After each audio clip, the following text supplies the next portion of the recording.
It's happened again. Tuesday morning, 4:08 in Canton, North Carolina, a magnitude 2.5 earthquake occurred, marking the third to hit the Haywood County area in the past 3 days, the seventh in the past 2 weeks. Dr. Kevin Stewart, a science professor at UNC Chapel Hill, says it's uncommon activity for this area in the western part of the state. It's uncommon to have so many earthquakes in such a short period in western North Carolina.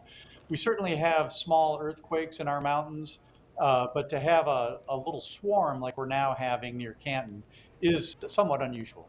The area in Haywood County is not on a major fault line, so what's behind these quakes? There is not a major fault line, certainly that we know of. And the presence of earthquakes means that the Earth's crust is relieving stress in some way, so that there are probably at least some little faults below the surface that are slipping, that are creating these earthquakes. But in many cases, when we get swarms like this, we really don't know for sure what the root cause is. It's certainly possible that we're going to feel more of these sort of small magnitude 2 and magnitude 3 earthquakes in the area. While residents may feel smaller quakes, Dr. Stewart says anything bigger would be unusual. It is certainly unlikely that a larger earthquake is going to be hitting this area anytime soon. Amber Rapenta, ABC 11 Eyewitness News.